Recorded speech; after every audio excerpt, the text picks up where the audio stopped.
Hello guys, welcome back to my channel. I'm your host Chris Davis. Today we're going to review Daredevil Born Again Season 1 Episode 9. So spoiler warning, if you have not seen this episode and you don't want to hear any spoilers, please click off this video, watch the episode and come back. If you don't care for spoilers or if you've already seen the episode, please continue to keep watching. Now, I'm really emphasizing this spoiler warning because the way this episode ended, it ended on one heck of a cliffhanger, and I didn't want to spoil anything for you guys if you have not seen this episode, because the way this episode ended is huge.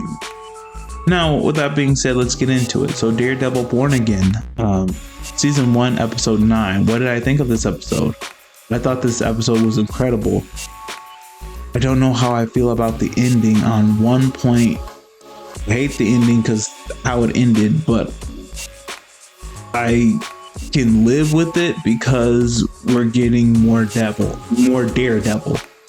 And we have to be getting more Daredevil just because the way this episode ended. It ended with Kingpin winning. And if you want to know like how he won, let's get into it. So the way this episode starts off is we get a flashback of Vanessa meeting with Bullseye, Benjamin Poindexter, and she's hiring him to kill Foggy Nelson because he is working on a case that will unravel secrets that will damage Vanessa's criminal empire. So she is hiring Bullseye, Benjamin Poindexter, to kill Foggy Nelson to prevent this from happening.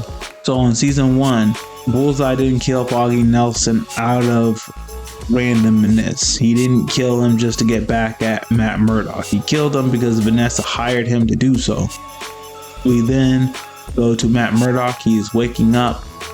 In the last episode, episode 8, he was shot by Bullseye, but we see him in the hospital. He's recovering. His girlfriend, his law partner are looking after him, and they're all worried about him. And Matt Murdock makes them worry even more, asking about where's Wilson Fisk and asking about Foggy Nelson.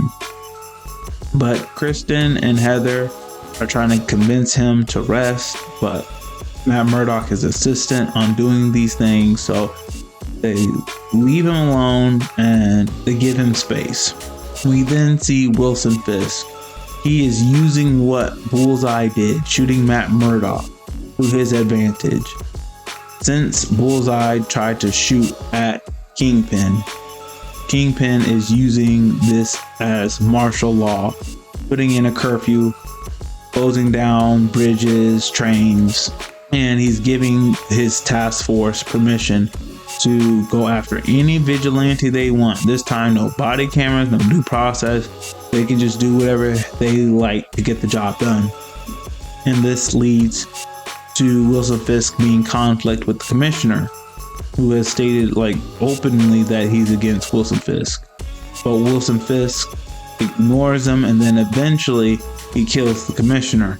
He then sends his goon to try to kill Matt Murdock while he's in the hospital, but Matt Murdock senses Wilson Fisk's assassin in the hospital down the hall from his room, and Matt Murdock is able to escape without him noticing.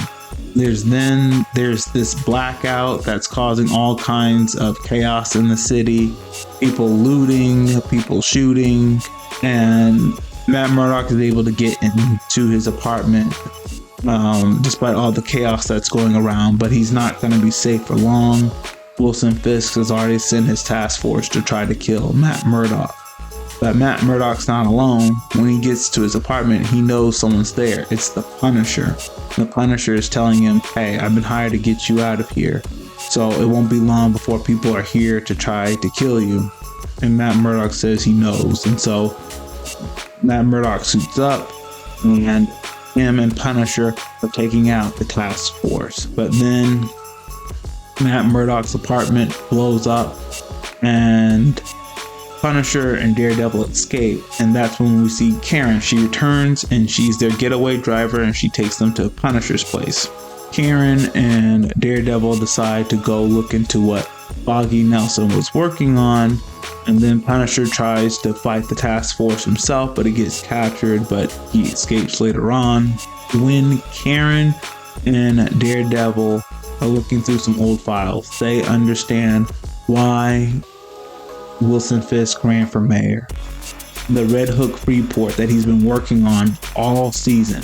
What he's been trying to do is make it his own personal free state where he can freely launder money, gambling, and drugs without it being illegal, because the way the Freeport was created, it was created as its own free state, exempt from taxation and city, state, and federal laws. It's basically its own country.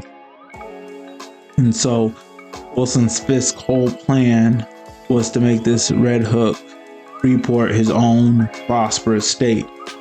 Daredevil and Karen go to the Red Hook Freeport, but the task force are already guarding it really hard, and Karen convinces Daredevil that he's injured, and if he goes in there right now, most likely he's going to die. He has to do a strategic retreat, come back with an army of his own, and take down Kingpin that way.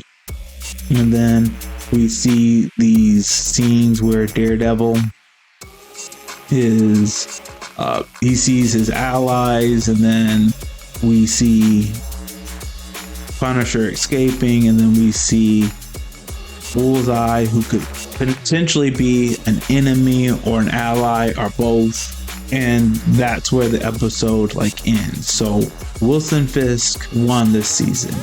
He always lost in the previous Daredevil season 1 of Daredevil and season 3 of Daredevil, but in Daredevil Born Again, Wilson Fisk has finally beaten Daredevil. He's won.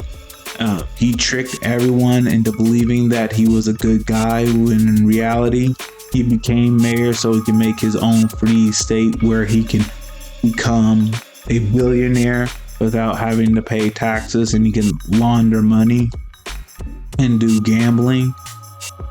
People who tried to call him out saying that what he was doing was a sham, but he was able to deceive the entire city into believing he was good despite his past and everything he's done. So he won. He's mayor. Daredevil couldn't take him down this time. He has his wife, Vanessa. Wilson Fisk has won this season. So that's all we have for today. If you liked what I had to share, please hit the like button, hit subscribe, share this video with all your friends, and all of you have a great day.